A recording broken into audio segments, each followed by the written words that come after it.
I'll be there soon. The taste of her lipstick was still on his mouth when she stood before her executive board and asked, "Who are you?" She did something worse than firing him. She saved her reputation. If this story resonated with you, click subscribe and let me know in the comments where you're watching from. Because tomorrow, Lucas and I will be giving you another story just as crazy as this one. You don't want to miss it. Now let us begin. The buffer machine hummed a low, monotonous drone that vibrated all the way up Lucas Bennett's arms, settling as a dull ache in his shoulders. It was 6:45 a.m. The lobby of Cross Enterprises was a cathedral of glass and steel, currently empty except for him and the reflection of a man who looked older than his 32 years. Lucas killed the engine and wiped sweat from his forehead with a rag that had seen better days. He checked his watch, a cheap plastic thing that contrasted sharply with the marble floors he was polishing. He had 15 minutes before the suits arrived. 15 minutes to become invisible. He pulled his phone from his back pocket. The lock screen was a picture of Lily, his 7-year-old daughter, missing her 2 front teeth and grinning like she owned the world. A text message from the school floated over her face. "Mr. Bennett, this is a reminder that the field trip fee is due by Friday." Lucas sighed, the sound swallowed by the cavernous ceiling. He tapped his pocket, feeling the thinness of his wallet. He would skip lunch this week. Lily was going on that trip. He had promised her she wouldn't be the kid left behind in the library again. "Bennett," the floor supervisor barked from the security desk. "Clear the floor. The Queen is early." The atmosphere in the lobby shifted instantly. Security guards straightened their ties, the receptionist hid her coffee cup, the air grew thinner, sharper. The revolving doors hissed open, and Julianne Cross walked in. She didn't just walk, she cut through the space. At 28, she was the youngest CEO in the city's history, a woman carved from ice and ambition. She wore a tailored black suit that probably cost more than Lucas made in a year, her heels clicking a rhythmic, terrifying countdown against the marble Lucas had just perfected. She was on her phone, her voice low and lethal. "I don't care about the board's hesitation, Marcus. Liquidate the asset. If they have a problem with it, they can call me. I'm already in the elevator." Lucas stepped back, pulling his card against the wall, eyes downcast. It was the survival instinct of the working class in this building. Do not make eye contact. Do not exist. Julianne swept past him. She didn't look at him, she didn't look at the floor. She looked straight ahead, her gaze fixed on the golden elevator doors. But as she passed, Lucas caught something the others missed. He saw the slight tremor in her hand as she gripped her phone. He saw the sheen of perspiration on her neck, despite the aggressive air conditioning. He saw a woman who wasn't just marching toward success, but fleeing from something internal. She pressed the elevator button with a force that turned her knuckle white. "Hold the doors," an executive shouted, running toward her. "Private car," Julianne said, her voice like a shutting steel trap. She stepped in, the doors sliding shut, sealing her away from the commoners, the noise, and the janitor who was watching her a little too closely. Lucas watched the digital numbers climb. Lobby, 10, 20, 45. He felt a strange knot in his stomach. He used to be a man who trusted his gut, back when he wore a different uniform, back before the accident that took his wife and his career, leaving him with nothing but debts and a daughter to protect. His gut told him the woman in the iron suit wasn't just angry, she was in trouble.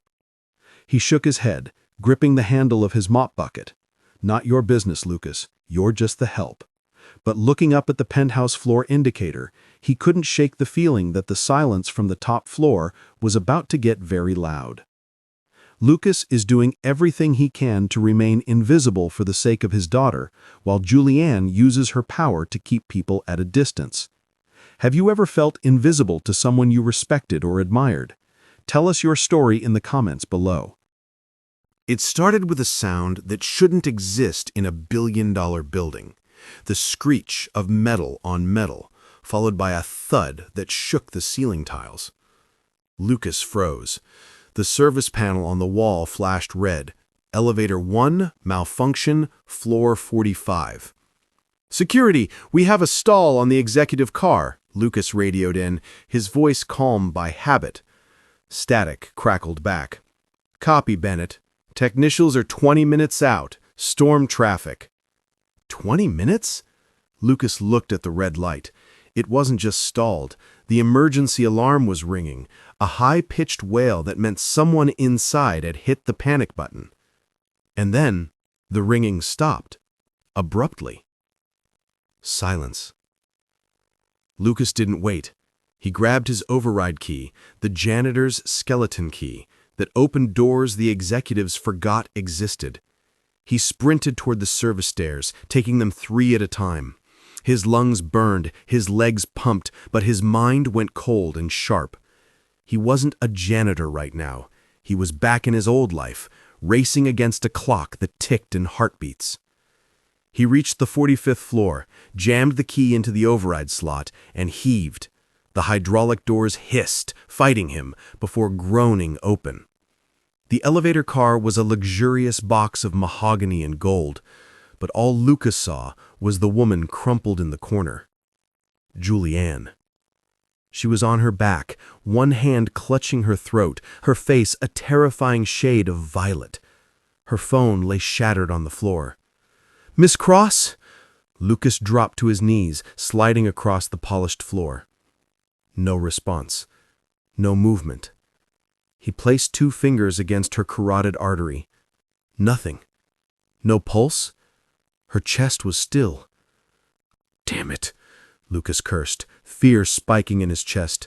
"Not today. You don't get to quit today." He moved with practiced efficiency. He ripped the top buttons of her silk blouse open, fabric that cost more than his car, tearing like paper, to find the center of her chest. He interlaced his fingers, locked his elbows, and began compressions. 1, 2, 3, 4. "Come on," he grunted, the sweat dripping from his nose onto her expensive suit. "Come back." 30 compressions. He tilted her head back, lifting her chin to open the airway. He pinched her nose. This was the moment. The barrier between the help and the boss evaporated. He lowered his face to hers. He could smell her perfume, expensive, jasmine and rain, beneath the scent of fear. He sealed his mouth over hers. It wasn't a kiss of romance. It was a transfer of will. He exhaled hard, watching her chest rise. He pulled back, took a breath, and did it again. Breathe. Breathe. Her lips were cold, soft, and terrifyingly still. He went back to compressions, harder, faster. "Don't you die on me, Julianne!" he shouted, using her name for the first time. He cycled again, breath 1, breath 2. He was just about to start the 3rd round of compressions when she gasped. It was a jagged, horrible sound, like a drowning woman breaking the surface. Her body arched off the floor, her eyes flying open. They were wild, terrified, and unfocused, until they found him. For 10 seconds, time didn't exist.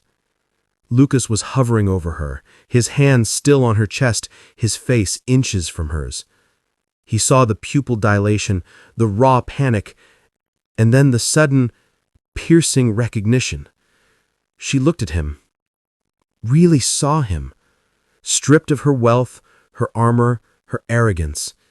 She was just a frightened human being, and he was the anchor keeping her from drifting away. "You're okay," Lucas whispered, his voice trembling. "I've got you. Just breathe." She didn't speak. She couldn't. She just stared at his mouth, then up to his eyes, her hand reaching up to weakly grip his wrist. She held onto him like he was the only solid thing in the universe. The stairwell door banged open. "Miss Cross, we're here!" Security guards and paramedics swarmed in. Lucas was shoved aside. The moment broke like glass. The next morning, the rumor mill at Cross Enterprises was in overdrive. Panic attack, food poisoning, exhaustion. No one knew the truth. Lucas polished the brass railing on the mezzanine, his movements slow. He hadn't slept. Every time he closed his eyes, he felt the cold softness of her lips and the desperate grip of his wrist. He was worried about her. He needed to know she was okay. "Mr. Bennett!" The voice was cool, crisp, and completely devoid of emotion. Lucas spun around. Julianne stood there. She looked immaculate. The torn silk blouse was replaced by a rigid navy blazer. Her hair was pulled back so tight it pulled her eyes into a glare. She was surrounded by her usual phalanx of assistants and lawyers. Lucas felt a wave of relief so strong it made his knees weak. "Miss Cross, you're all right." He took a half step forward, a smile breaking through his tired face. He expected a nod, a quiet thank you, maybe just a look that acknowledged the secret they shared. Julianne didn't blink. She looked at him with the flat, glossy stare of a shark examining a piece of driftwood. "I am fine," she said, loud enough for her entourage to hear. "I wanted to commend the facility staff." Lucas frowned, confused by her tone. "Ma'am?" "My head of security tells me you found me, that you alerted the paramedics promptly, and then waited for them to arrive." Lucas froze. "Waited for them?" I didn't just wait," Lucas stammered, his voice lowering. "Miss Cross, you weren't breathing. I had to... You found me unconscious, and you called for help. That is what happened." The air between them crackled. Lucas looked into her eyes, searching for the woman who had gripped his wrist yesterday. She was gone. Or rather, she was hiding behind a wall so thick no one could get in.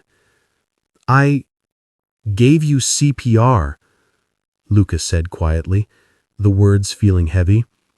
Julianne laughed, a short, dry sound that lacked all humor. "Don't be dramatic, Mr. Bennett. I fainted from low blood sugar. The doctors said I was disoriented. If you think you did something heroic, perhaps you're confused by the stress." She stepped closer, invading his personal space, her voice dropping to a whisper only he could hear. "I don't remember you touching me," she hissed, her eyes flashing with a mix of warning and terror. "And if I don't remember it, it didn't happen. Do you understand? I am not a victim, and I certainly wasn't saved by a janitor." She pulled back and smiled her CEO smile. "Take the rest of the day off, as a bonus." She turned on her heel and walked away, her heels clicking that same rhythmic countdown. Click, click, click. Lucas stood alone in the hallway, gripping his cleaning rag. He felt a burning sensation in his chest, not from exertion, but from humiliation. She remembered. He knew she remembered. He had seen the recognition in her eyes the moment she woke up. She was erasing him. She was rewriting the most human moment of her life because she couldn't bear the thought that she owed her life to a man who cleaned her toilets. Lucas watched her disappear around the corner. The relief he felt earlier turned into something hotter, darker. "You remember," he whispered to the empty air, "and I'm not going to let you forget." The reassignment notice was waiting for Lucas at his locker the next morning. It wasn't a request, it was a summons. Effective immediately, Lucas Bennett is transferred to Executive Housekeeping. Zone, 45th floor only. Clearance, Level 5. His co-workers whistled. "Level 5? That's the penthouse, Bennett. Private bathrooms, soft carpets, and double pay. What did you do, bribe someone?" Lucas didn't smile. He knew exactly what this was. It wasn't a reward, it was a leash. He took the service elevator up, the silence ringing in his ears. When the doors opened, the air was different, scented with lilies and ozone.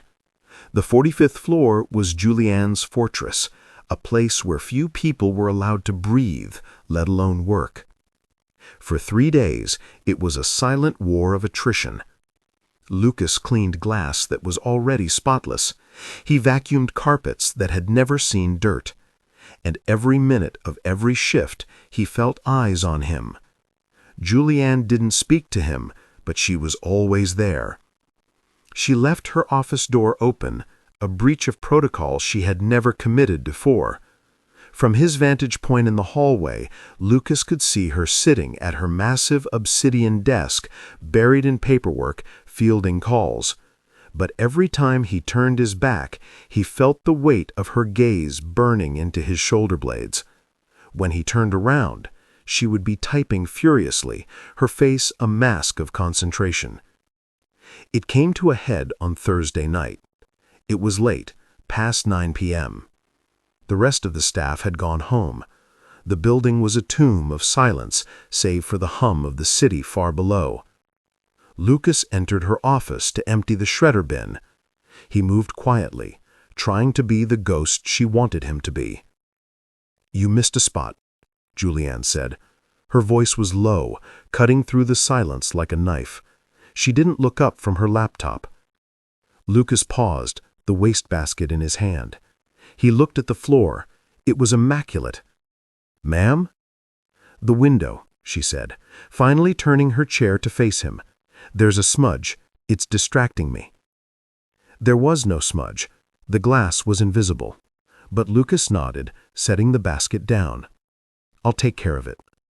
He grabbed his spray bottle and cloth, moving to the floor-to-ceiling window behind her. He was close to her now, dangerously close. He could smell that same perfume, jasmine and rain, the scent that had filled his nose when he was breathing life into her. He sprayed the glass. Hiss. Ideally, he should have stepped away, but he wiped it slowly, his arm muscles flexing under his gray uniform. "Do you enjoy it?" she asked suddenly. "Cleaning windows?" "Being invisible," she said. Her eyes were fixed on his reflection in the glass. "Walking into rooms where people discuss millions of dollars and they don't even lower their voices because you're just furniture." Lucas turned around slowly. She was leaning back in her chair, studying him with a mixture of curiosity and hostility. She looked exhausted. The makeup was perfect, but her eyes were bruised with fatigue. "I'm not invisible, Miss Cross," Lucas said, his voice steady. "People see what they want to see. Most people just don't want to look down." Julianne stiffened. It was a direct hit. "Is that what you think I do?" she challenged, standing up. She was tall, but he still towered over her. "You moved me up here. You gave me a raise. You gave me access to your private office, but you still haven't looked me in the eye and said thank you." "I told you," she said, her voice tightening. "I don't remember." "Stop," Lucas said. It was soft, but it carried the authority of the man who had held her life in his hands. "You can lie to the board, you can lie to the press, but don't lie to me. I was there, I felt your heart stop, and I saw you come back." The air in the room grew heavy, charged with electricity. They were standing 2 feet apart. The Amnesia defense was crumbling. Julianne's lips parted, her breath hitching slightly.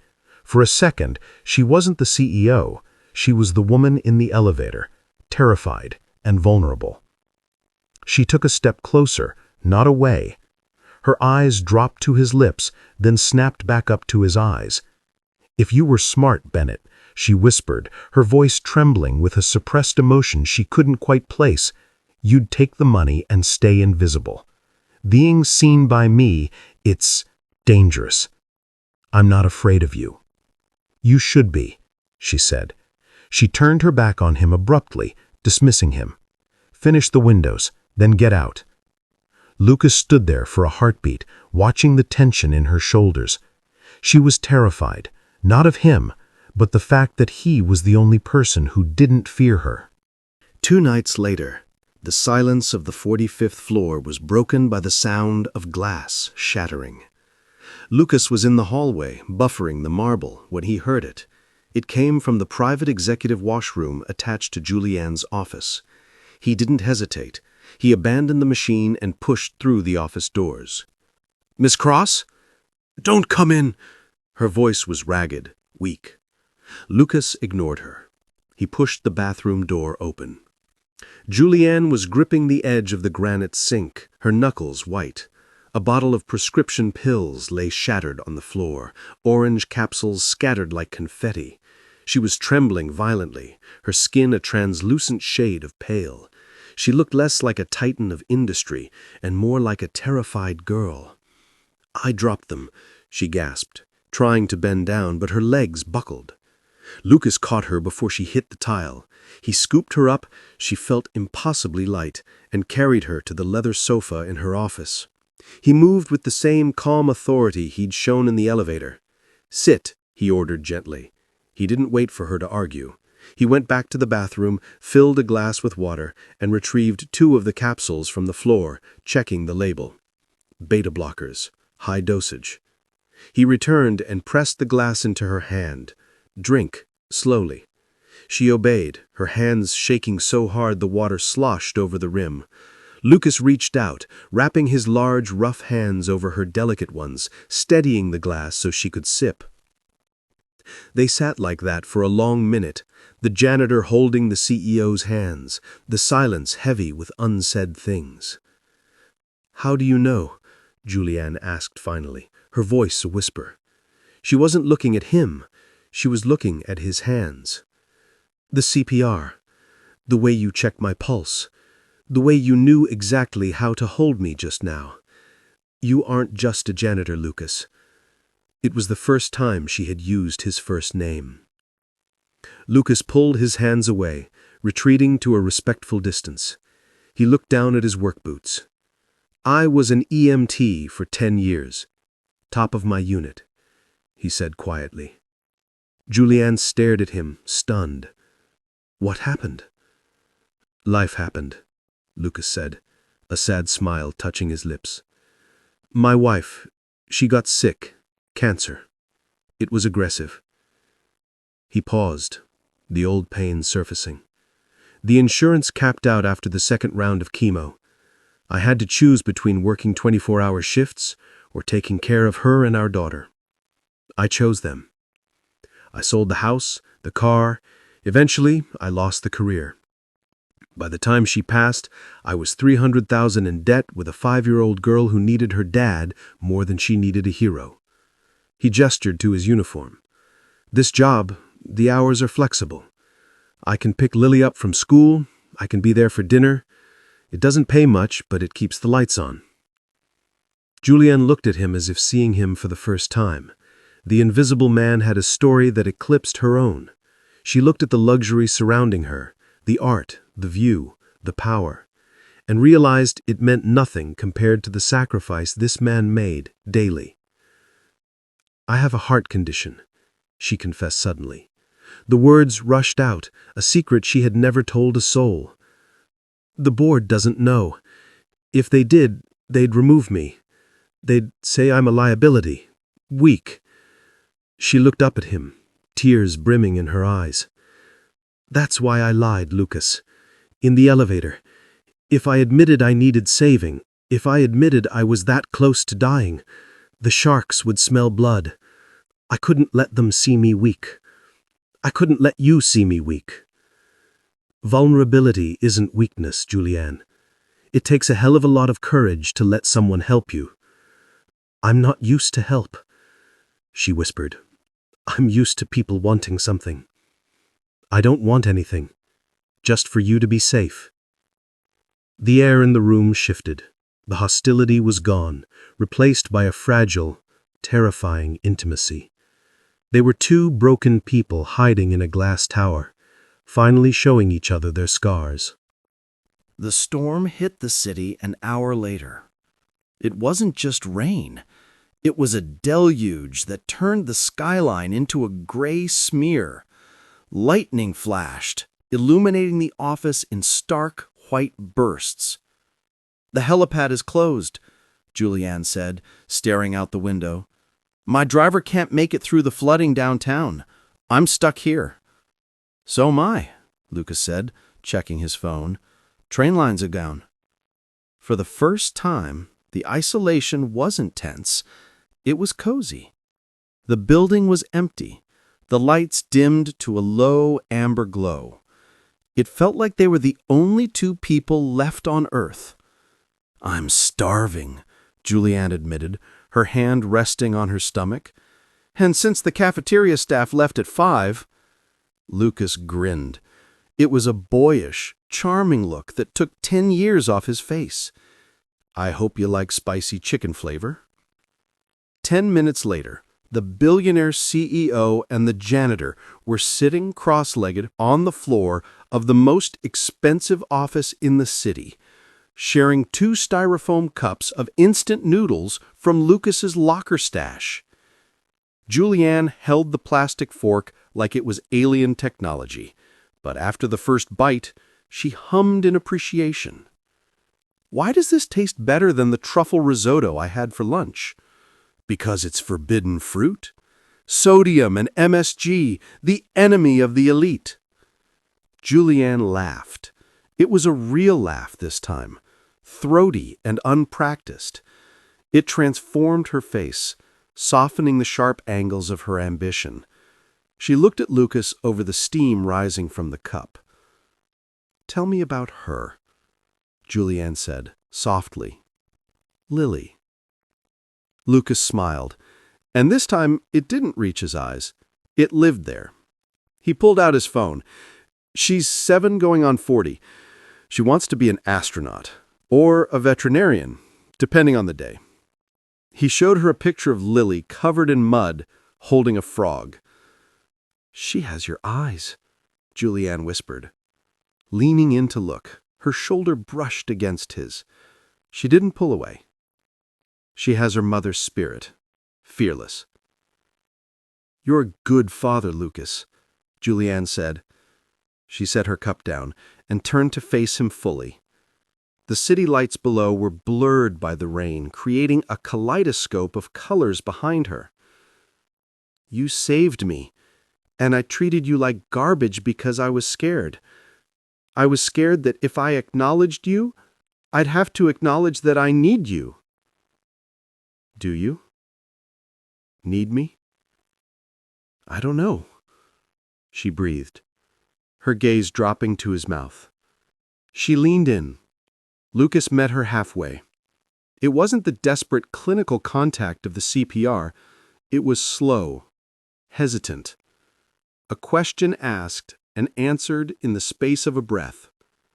Her lips brushed his, tentative at first, then firm.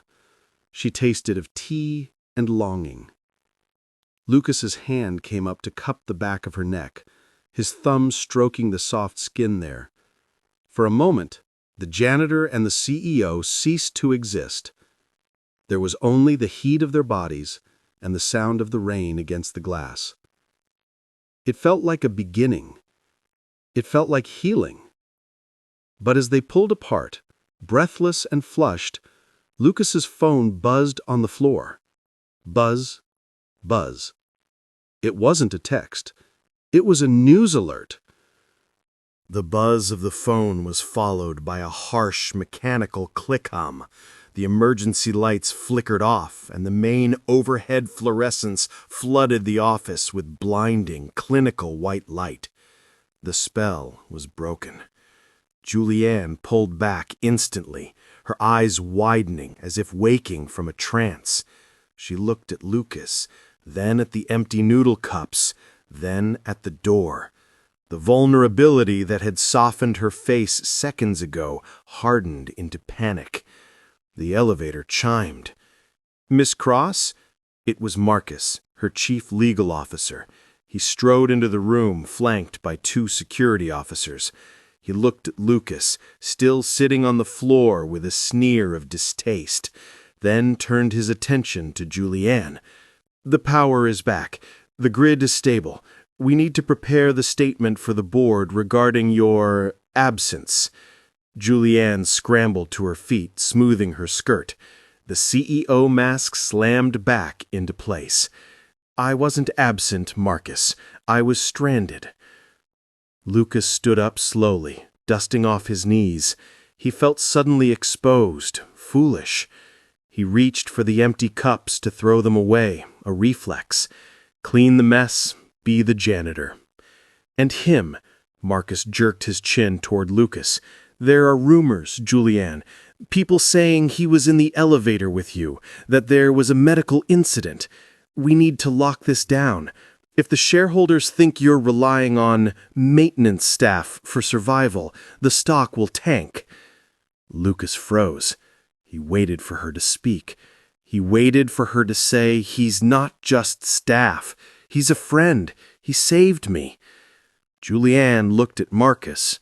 Then she looked at Lucas. In the harsh light of the office, the class divide opened up like a canyon between them. She saw the judgment in Marcus's eyes, the threat to her empire, the life she had built on being untouchable. Fear won. "Handle it," Julianne said, her voice cold and devoid of the warmth that had been there minutes ago. She turned her back to Lucas, facing the window. "Draft a non-disclosure agreement, offer him a severance package, 6 months' pay, to relocate to another building. I don't want any loose ends." Loose ends.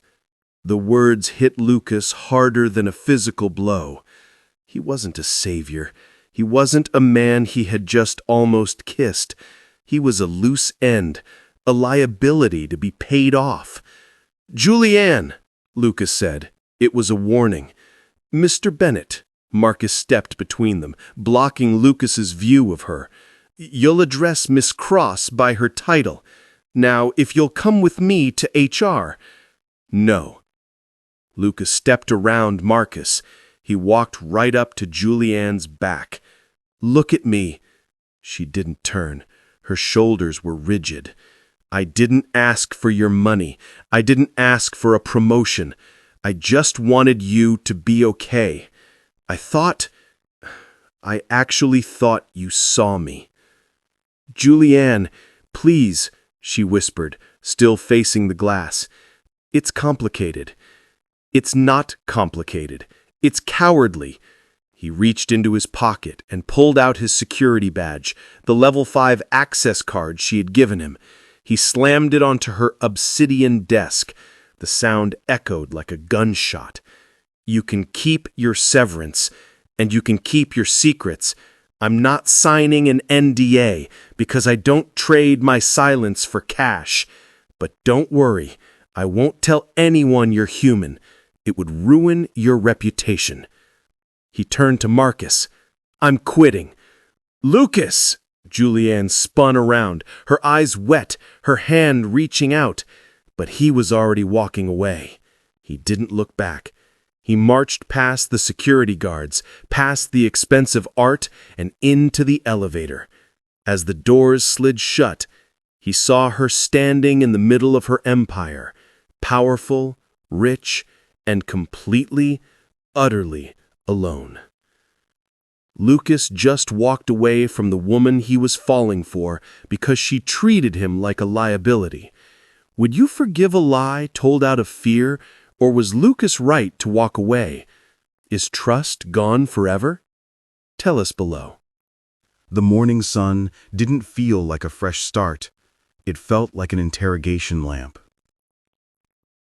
Lucas sat at his small kitchen table, staring at the classified section of the newspaper. His coffee had gone cold. In the other room, he could hear Lily humming as she packed her backpack. "Dad?" She poked her head around the corner, missing a tooth and holding up a permission slip. "Don't forget, the field trip money is due tomorrow. Did you get paid?"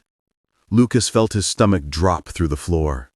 He looked at her hopeful face, the face he had promised to protect. He had walked out on 6 months of severance pay because of his pride. He had chosen dignity, but dignity wouldn't pay for the science center trip. "I'll take care of it, Lil," he lied, forcing a smile that felt like it might crack his face. "Don't you worry." When she left for the bus, the silence in the apartment was deafening. Lucas put his head in his hands. He was a 32-year-old man with a master's degree in emergency medicine, scrubbing toilets to survive, and now he didn't even have that. He had stood up to a billionaire, but sitting here in his peeling kitchen, he wondered if he was a hero or just a fool. Across the city, in the glass tower, the silence was different. It was expensive. Julianne sat at her desk, staring at the empty spot where Lucas had stood the night before. The badge he had slammed down was still there, a plastic rectangle that weighed 1,000 pounds. "The new cleaning crew is scheduled for noon," Marcus said, stepping into her office without knocking. He placed a file on her desk. "And the legal team has drafted a preemptive statement just in case he talks. We'll paint him as a disgruntled employee, unstable. It will kill his credibility before he opens his mouth." Julianne looked at the file. Strategy, discredit, and destroy. It was standard procedure. It was how she had survived this long. Crush the threat. "He won't talk," Julianne said quietly. "You can't know that," Marcus argued. "He's broke. Desperate people do desperate things." "He's not desperate," Julianne said, her voice gaining strength. "He's decent. He refused the money, Marcus. He walked away with nothing because I insulted his honor." She looked at the window. There was a smudge on the glass where she had touched it yesterday. The new cleaners would wipe it away. They would wipe away everything, leaving her perfectly sterile and perfectly alone. She thought about the elevator, the way his hands had felt, not grabbing but guiding. The way he had looked at her when she admitted her illness, not with pity, but with understanding. He was the only person in 10 years who had seen Julianne, not the CEO, and she had treated him like a liability. She canceled the cleaners. Marcus blinked. "What?" "Cancel them, and shred that file." Julianne stood up. She grabbed her purse and the plastic badge from the desk. "Where are you going?" Marcus demanded. "You can't just leave." She stopped at the door and looked back. For the first time in years, the ice in her eyes was melting. She said, "Watch me." She didn't take the company car. She hailed a cab and gave the driver an address she had pulled from HR files, a crumbling apartment complex in a neighborhood she had never visited. As the city skyline receded behind her, her heart hammered against her ribs, harder than it had in the elevator. That was fear of death. This was worse. This was fear of rejection. She was the most powerful woman in the city, but as she stood on the cracked sidewalk outside Lucas Bennett's building, she felt small. She had to choose: turn back to her safety or walk up those stairs and beg for a second chance. She took a breath, adjusted her blazer, and rang the buzzer. Lucas stared at the woman standing in his hallway. The contrast was jarring. Julianne Cross, in her $1,000 blazer and Italian heels, standing on a welcome mat that was fraying at the edges. "May I come in?" she asked. Her voice lacked its usual command. It was quiet, almost shy. Lucas hesitated, then stepped back, opening the door wide. She walked in, her eyes taking in the small living room. She saw the worn sofa, the stack of medical textbooks Lucas still read to keep his certification active, and the permission slip for the science center sitting on the table next to the cold coffee. "I didn't come to offer you money," Julianne said, turning to face him. She clutched her purse tight, her knuckles white, just like in the elevator. "Why are you here, Julianne?"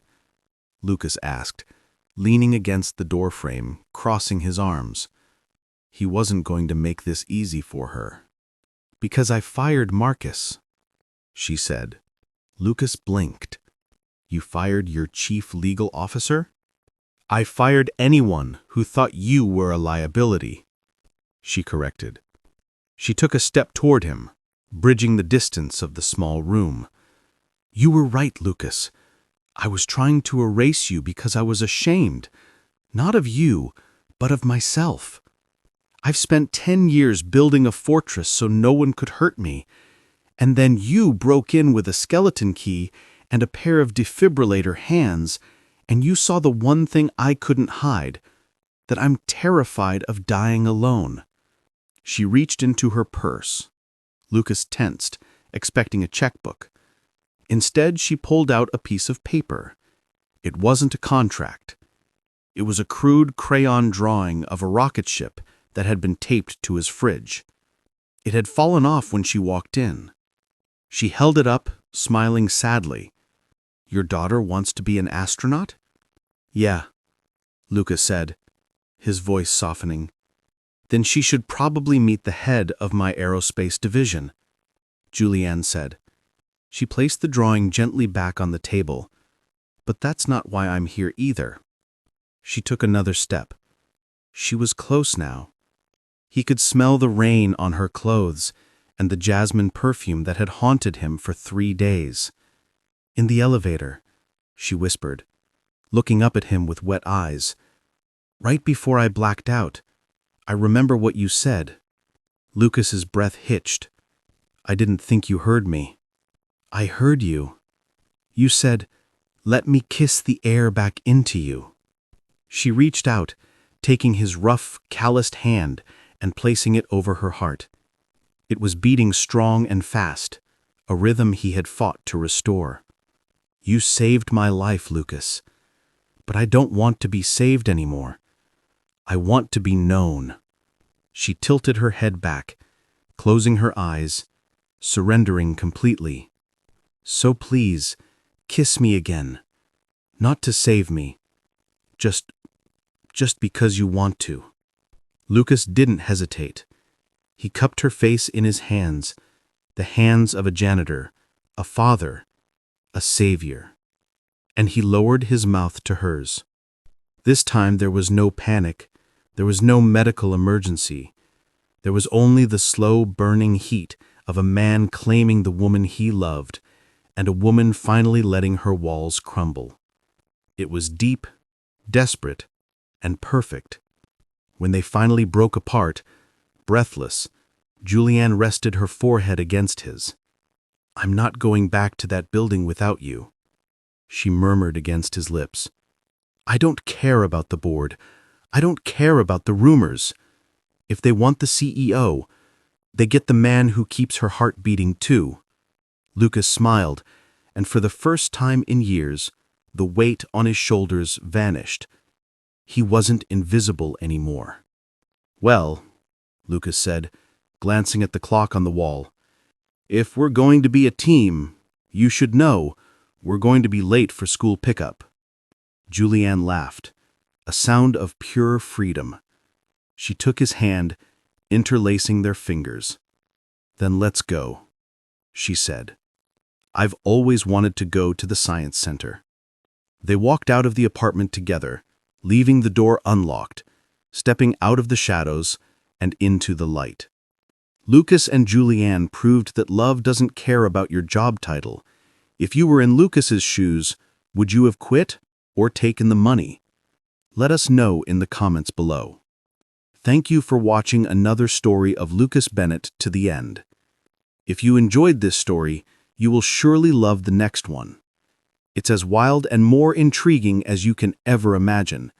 So subscribe, Lucas and I will be waiting for you tomorrow.